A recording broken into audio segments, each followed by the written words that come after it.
Assalamualaikum warahmatullahi wabarakatuh. Bersama saya Dr. Muhammad Haris Effendi Hasibuan.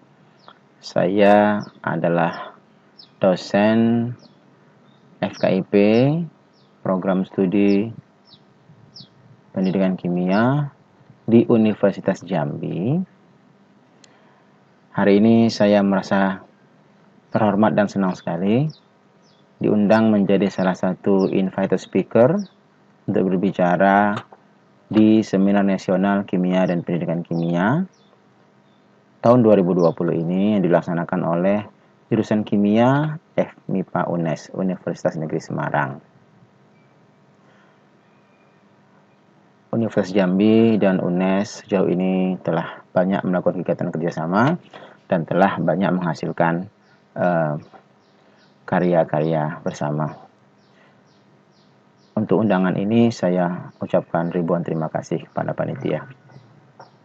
Adapun materi presentasi saya hari ini adalah efektivitas dari model pembelajaran inquiry yang berbasis argumentasi atau disebut argument driven inquiry dalam meningkatkan kemampuan argumentasi siswa pada materi koloid. Kita ketahui bahwa untuk mempelajari sains dibutuhkan sebuah kemampuan berpikir induktif yang pada intinya mengajarkan siswa untuk melihat data yang khusus untuk mendapatkan kesimpulan yang lebih umum. Kemampuan berpikir induktif seperti ini diharapkan akan dapat bermanfaat kepada siswa untuk meningkatkan pemahaman konsep sainsnya. Namun, dibutuhkan sebuah kemampuan lain. Selain kemampuan berpikir induktif, dibutuhkan kemampuan lain yang dapat membantu siswa untuk meningkatkan pemahaman konsep sainsnya. Salah satunya adalah kemampuan argumentasi atau kemampuan membuat argumen. Menurut Toulmin dan Dawson, bahwa kemampuan argumentasi itu minimal mengandung 3 skill. Yang pertama adalah skill membuat klaim atau jawaban ataupun pernyataan. Lalu skill untuk mencari data, di mana data ini akan digunakan untuk mendukung klaim yang dibuat. Dan yang ketiga adalah kemampuan membuat alasan ataupun penjelasan yang digunakan untuk memberikan penjelasan terhadap data dan klaim. Dengan memiliki kemampuan argumentasi ini, diharapkan siswa dapat meningkatkan pemahaman konsep sains mereka. Namun bagaimana realita di lapangan? Sejauh ini di beberapa SMA di Kota Jambi, kami mengamati, mungkin juga sama di beberapa SMA lainnya di Nusantara ini, kami mengamati bahwa praktek mengajar sains, terutama kimia, masihlah didominasi dengan kegiatan-kegiatan yang berpusat kepada guru, di mana siswa mencatat, mendengarkan penjelasan guru, melakukan latihan-latihan, dan jauh dari kegiatan yang melibatkan debat dan argumentasi. Hal ini tentu saja akan menurunkan kemampuan siswa di dalam membuat argumen, yang pada gilirannya juga akan mengurangi kemampuan siswa dalam memahami sains. Lalu apa jalan keluarnya? Menurut Matub bahwa untuk melatihkan kemampuan argumentasi itu dibutuhkan penerapan model pembelajaran kooperatif, yaitu pembelajaran tidak langsung, terutama yang melibatkan kegiatan debat. Diharapkan dengan penerapan model cooperative learning, siswa dapat meningkatkan kemampuan mereka di dalam membuat argumen. Pada penelitian kami terdahulu, kami telah menerapkan 3 model pembelajaran kooperatif, yaitu Jigsaw, To Stay to Stray, dan Discovery Learning, untuk meningkatkan kemampuan argumentasi siswa SMA pada materi laju reaksi. Hasilnya bahwa kami melihat kemampuan siswa meningkat dalam membuat argumentasi, namun masih dalam kategori rendah, low argumentation skills. Selain itu, kami juga mengamati bahwa siswa masih kebingungan di dalam membuat argumentasi. Beberapa kelemahan kami amati dari penerapan 3 model ini, yaitu Jigsaw, TSTS, dan DR. Yang pertama adalah bahwa ketiga model ini tidak memiliki langkah-langkah yang jelas mengenai kapan dan bagaimana membuat klaim, evidence, dan reasons. Akibatnya, guru cenderung melupakan untuk memerintahkan siswa membuat argumentasi dalam menjawab permasalahan yang diberikan. Jadi jawaban siswa biasa sekedarnya saja, paling-paling jawaban sederhana, tanpa data dan juga tanpa penjelasan yang relevan. Konsekuensinya adalah siswa menghasilkan argumentasi yang incomplete, yang tidak lengkap, tidak sempurna. Siswa juga terlihat kebingungan karena tidak memiliki panduan kapan dan bagaimana untuk melakukan atau membuat argumentasi. Untuk memperbaiki keadaan itu, kami mencari solusi dan kami menemukan bahwa model argument driven inquiry ini dapat dicobakan untuk meningkatkan kemampuan argumentasi siswa pada materi kimia. Model ADI ini dikembangkan oleh Samsun dan kawan-kawan pada tahun 2009. ADI ini adalah sebuah proses pembelajaran yang secara spesifik didesain dengan langkah-langkah yang jelas untuk siswa melakukan argumentasi. ADI ini memberikan siswa pengalaman sains yang lebih otentik. Bagaimana yang otentik? Maksudnya siswa diizinkan atau diberanikan untuk sharing ide-ide, gagasan, lalu mereka mengumpulkan data, mendiskusikan data yang ditemukan, dan memikirkan apa yang mereka ketahui dan apa yang mereka telah pelajari untuk menjelaskan data dan pertanyaan yang mereka ajukan. Lalu ADI juga mengizinkan siswa, memerdekakan siswa untuk mendesain riset question mereka sendiri ataupun hipotesis mereka dan memberikan mereka kesempatan untuk membuat konklusi atau kesimpulan sendiri. Beberapa peneliti terdahulu telah membuktikan bahwa ADI ini adalah model pembelajaran yang efektif dalam meningkatkan kualitas argumentasi siswa dibandingkan dengan metode praktikum yang tradisional. ADI juga telah terbukti mampu meningkatkan pemahaman sains siswa SMA yang lebih baik. ADI juga telah terbukti mampu meningkatkan keterampilan formal reasoning, memberikan alasan secara formal dari siswa SMA.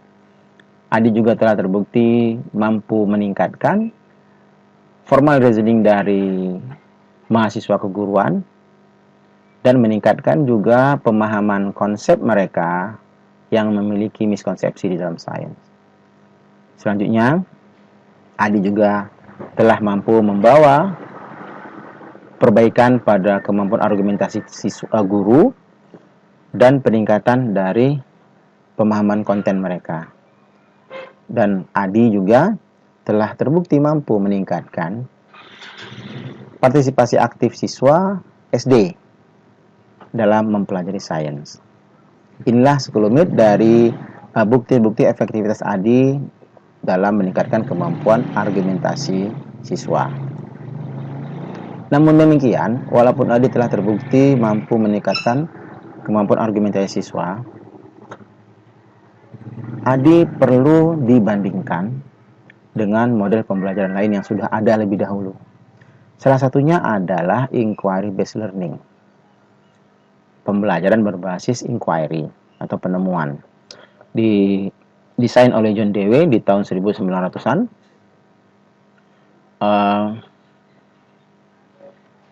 Di 1900-an bukan 1990-an.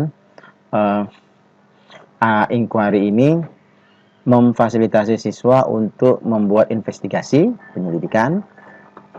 IBL juga mampu meningkatkan memfasilitasi siswa untuk meningkatkan kemampuan berpikir kritis dan proses science skill-nya. Dan ADI juga memberanikan siswa untuk mengajukan pertanyaan dan hipotesis, mengumpulkan data, melakukan pekerjaan kelompok, sharing idea, dan melakukan diskusi dengan teman-teman sekelompok. Jadi mirip seperti ADI sebenarnya. Nah, di literatur tertulis bahwa IBL ini telah lama digunakan orang, guru dalam proses pembelajaran, dan telah terbukti efektivitasnya. Di antaranya adalah IBL ini telah terbukti mampu meningkatkan kemampuan berpikir logis siswa. IBL juga mampu meningkatkan penguasaan konsep siswa. IBL mampu meningkatkan kemampuan mengidentifikasi masalah dari siswa. IBL juga mampu meningkatkan kemampuan membuat hipotesis dan question dari siswa. Dan IBL juga terbukti mampu meningkatkan proses science skill dari siswa. Ini kutipan yang kami pakai untuk menunjukkan efektivitas dari IBL ini. Nah, lalu kenapa ADI perlu dibandingkan dengan IBL? Ada 4 alasan yang kami ajukan pada kesempatan ini. Yang pertama bahwa ADI itu asalnya dari inquiry learning. Jadi kalau kita amati katanya argument driven inquiry, pencarian investigasi berbasis argumen. Sementara IBL inquiry based learning, inquiry yang pembelajaran yang berbasis inquiry. Nah, jadi ada kesamaan kata inquiry sehingga ADI ini bisa jadi berasal dari inquiry learning ketika didesain oleh Samson dan kawan-kawan di tahun 2009. Lalu yang alasan yang kedua adalah ADI ini memiliki langkah-langkah step yang lebih panjang. Yaitu ADI memiliki 9 langkah daripada IBL yang hanya memiliki 6 langkah. Hal ini bisa jadi penghambat bagi guru untuk melaksanakan ADI di kelas. Yang ketiga, ADI itu kurang dikenal daripada IBL karena kita tahu IBL itu telah lebih lama lahir, lebih seabad sebelumnya lahir dibanding ADI yang ditemukan di tahun 2009. Maaf, didesain di tahun 2009 oleh Samson dan kawan-kawan. Hal ini juga bisa menyebabkan kurangnya kesiapan guru dalam melaksanakan ADI karena mereka belum mengetahui apa itu ADI dibanding IBL. Dan alasan yang keempat adalah perlunya menyediakan informasi kepada guru mengenai sebuah strategi pembelajaran yang efektif yang dapat mereka gunakan dalam meningkatkan kemampuan argumentasi siswa mereka. Dengan 4 alasan ini, maka kami melakukan penelitian ini sehingga kami mengajukan 2 pertanyaan yang akan kami jawab, yaitu bagaimana efektivitas ADI dan IBL di dalam meningkatkan kemampuan argumentasi siswa? Dan yang kedua, apa faktor yang menyebabkan kalaupun terjadi perbedaan di antara kedua strategi?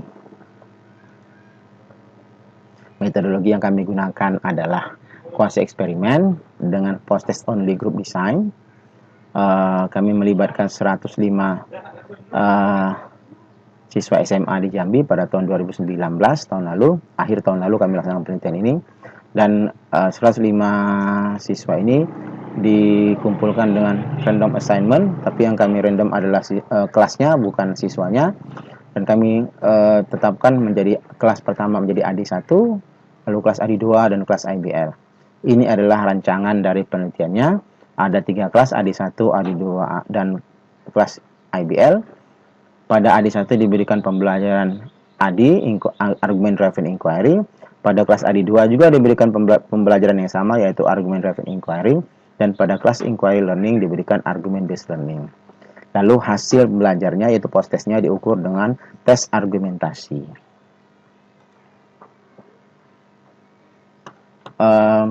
Penelitian ini melibatkan siswa 105 orang tadi dan terdistribusi di dalam 3 kelas tadi untuk melaksanakan 3 kali pembelajaran masing-masing 90 menit. Jadi total masing-masing melaksanakan 270 menit.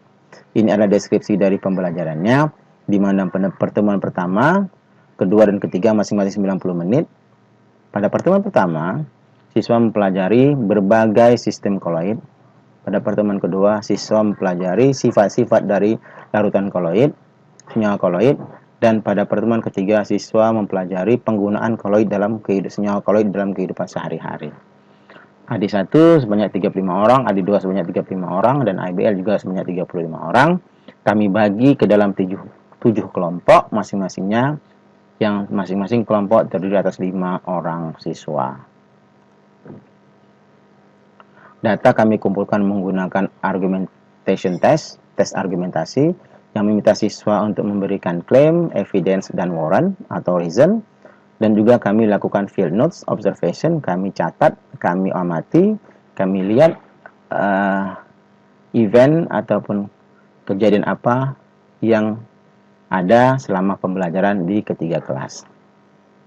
Untuk mengukur kemampuan argumentasi siswa pada post-test, 3 pertanyaan kami gunakan. Yang pertama adalah, ini pertanyaannya, jika kamu diberikan 3 larutan, maka berdasarkan turbiditas, kekeruhan, dan kemampuan menghamburkan cahaya, tentukanlah larutan mana yang bersifat koloid. Dukung klaimmu dengan data dan penjelasan. Pertanyaan kedua adalah, mana di antara senyawa aluminium klorida dan hidroklorik acid, asam klorida, yang merupakan koloid dan digunakan di dalam deodoran? Dukung klaimmu, jawabanmu dengan bukti dan penjelasan. Pertanyaan ketiga, berdasarkan pengalamanmu di dalam membuat es krim, ketika praktikum mereka diminta membuat es krim, tentukan apakah es krim yang kamu buat itu dapat dikelompokkan ke dalam bentuk foam ataupun padatan. Foam ini berarti buih ataupun padatan. Dukung klaimmu dengan data dan penjelasan. Inilah 3 pertanyaan yang kami gunakan di dalam post-test.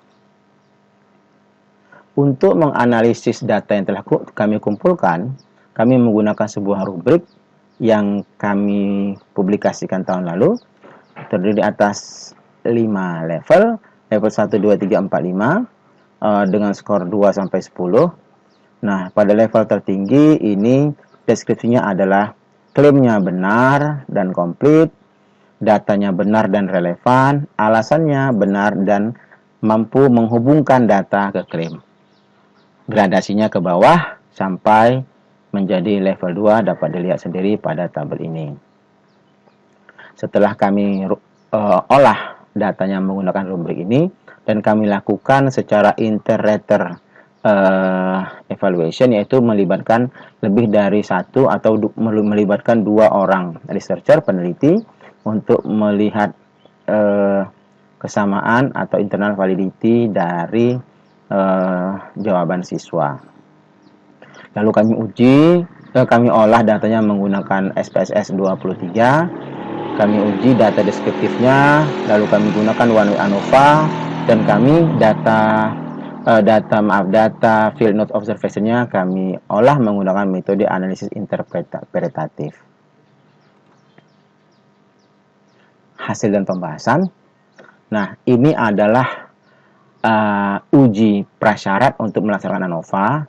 Kami temukan bahwa data di ketiga kelas menurut Kolmogorov dan Smirnov adalah normal, di mana ketiganya masing-masing memiliki p-value lebih besar daripada atau minimal sama dengan 0,05 alfa, dan gabungan ketiga data ini memiliki Levin test yang homogen, di mana F 0,491 dengan p-value lebih besar daripada p-value-nya sebesar 0,614 lebih besar daripada alfa. Maka kami simpulkan bahwa data homogen dan terdistribusi secara normal, sehingga penggunaan ANOVA test dapat dilanjutkan. Nah, pertama yang akan kami jawab adalah pertanyaan pertama, yaitu bagaimana efektivitas ADI dan IBL. Berdasarkan hasil tes ANOVA, kami temukan bahwa ADI lebih efektif dibanding IBL di dalam meningkatkan kemampuan argumentasi siswa pada materi koloid. Ini adalah hasilnya. Kita lihat bahwa ANOVA dari AD1, AD2 dan IBL memiliki nilai F 27,671 dengan p-value sama dengan 0,00, lebih kecil daripada alfa, yang dapat disimpulkan bahwa terdapat perbedaan kemampuan argumentasi siswa di antara ketiga kelas. Lalu kalau kita bandingkan mean score dari jawaban siswa, bahwa kelas AD1 dan AD2 itu memiliki kemiripan yang sangat dekat. Mean score dari siswanya AD1 sebesar 88,89, AD2 mean score-nya sebesar 88,48, sementara siswa di kelas IBL memiliki mean score yang cukup jauh bedanya, yaitu sebesar 80,98. Lalu kalau kita lihat berdasarkan skala dari rubrik yang telah kami tunjukkan sebelumnya, maka AD1 dan AD2 juga memiliki kesamaan dalam mean scale-nya, yaitu AD1, siswa-siswa di AD1 memiliki kemampuan skala argumentasi 4,42. Ini ranknya 1 sampai 5 tadi yang kami tunjukkan sebelumnya. Maaf, kita bisa kembali sedikit. Ini jadi level 1 sampai 5. Nah, jadi di rentangan 4,42 itu adalah tadi untuk siswa di kelas AD1. Lalu di kelas AD2 juga sama, sekitar 4,42, tetapi berbeda dengan siswa di kelas IBL, di mana mean of scale-nya sekitar 4,04. Nah, jika kita bandingkan distribusi dari jawaban argumentasi siswa pada level skala 1 sampai 5, maka kita temukan bahwa siswa bisa menjawab level 3, 4, dan 5, dan tidak ada jawaban level 1 dan 2. Namun, jika kita amati bahwa siswa AD1 ini warna pink, dan siswa AD2 warna pink, dan AD1 warna hijau, dan inquiry warna merah, kita terlihat bahwa pada skala 5 ini didominasi oleh siswa AD2 sebesar 64,1% dan AD1 sebesar 58,8%. Hanya sebesar 27,3% siswa inquiry yang dapat menjawab argumentasi dengan skala 5. Nah, sebaliknya pada skala 4 dan 3 ini didominasi oleh siswa-siswa inquiry, yaitu sebesar 41,2 dan 22,9, mengungguli siswa pada AD1 dan AD2. Hal ini menunjukkan bahwa siswa pada AD1 dan AD2 mampu menghasilkan argumentasi yang lebih baik sampai kepada skala 5, lebih banyak mereka daripada yang kelas inquiry. Sementara kelas inquiry siswanya mampu menjawab sampai kepada level skala 3 dan skala 4. Nah, lalu untuk memastikan apakah benar bahwa ketiga kelas itu memiliki perbedaan di antara satu sama lainnya, maka kami lanjutkan dengan uji 2K. Melalui uji 2K ini kita bisa melihat bahwa antara AD1 dan AD2 memiliki signifikansi sebesar 0,997, dan ini lebih besar daripada alfa 0,05. Ini bisa disimpulkan bahwa tidak terdapat perbedaan kemampuan argumentasi antara siswa AD1 dan AD2.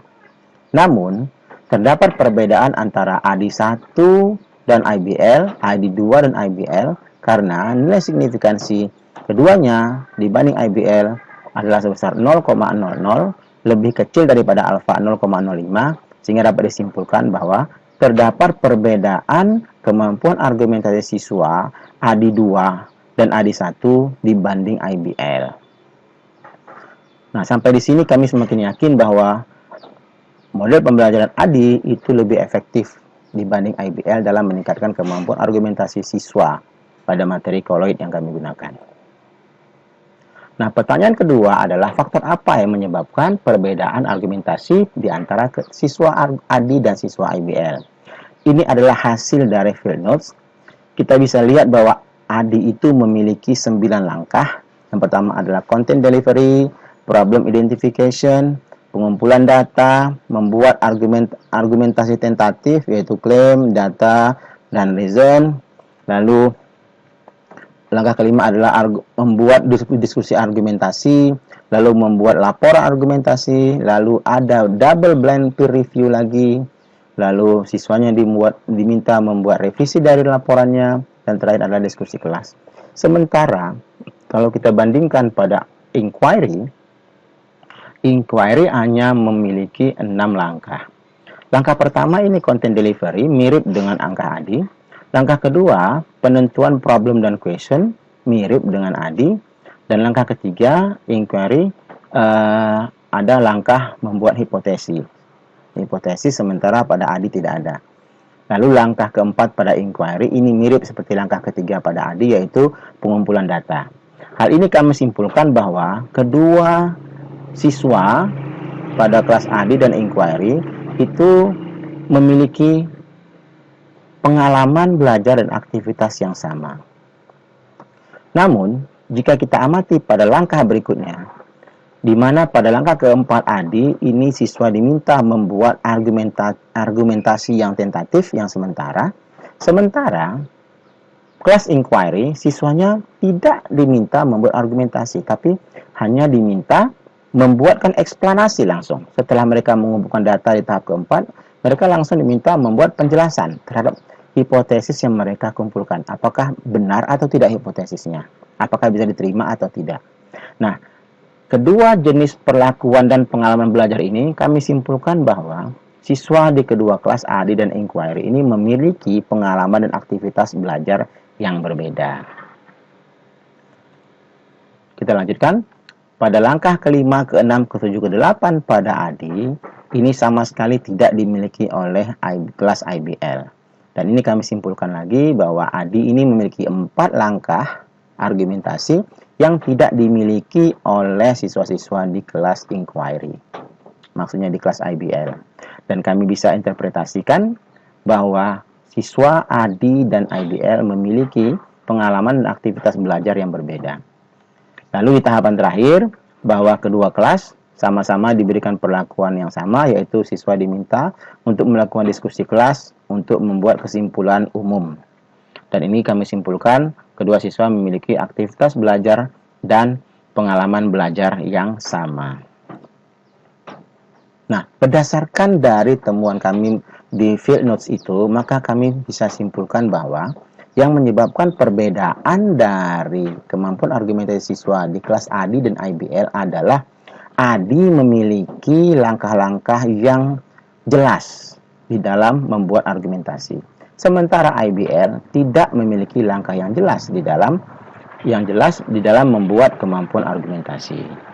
Nah, peneliti sebelumnya mengatakan bahwa siswa yang diajak melakukan pembelajaran berbasis argumentasi itu secara signifikan telah terbukti mengalahkan siswa-siswa yang belajar menggunakan model pembelajaran konstruktivisme yang lainnya. Di sini termasuk IBL, terutama di dalam penguasaan materi kimia. Ini oleh Gumrah dan Kabapinar tahun 2010. Nah, oleh karena itu kami dapat menyimpulkan bahwa ADI lebih efektif dibanding IBL di dalam mempromosikan, dalam meningkatkan kemampuan argumentasi siswa dalam konsep koloid, dan faktor penentunya adalah pengalaman belajar, aktivitas, dan kesempatan untuk membuat argumentasi yang berbeda yang dimiliki oleh siswa ADI dan IBL. Ini beberapa foto dari siswa IBL. Dan ini siswa ADI, di mana mereka setelah mengumpulkan data, mereka dilibatkan dalam kegiatan membuat argumen. Sementara di kelas IBL mereka tidak diminta membuat argumentasi. Demikian presentasi saya, semoga bermanfaat. Thank you very much. Mungkin bisa kita lanjutkan dengan sesi tanya jawab. Demikian saja. Assalamualaikum warahmatullahi wabarakatuh.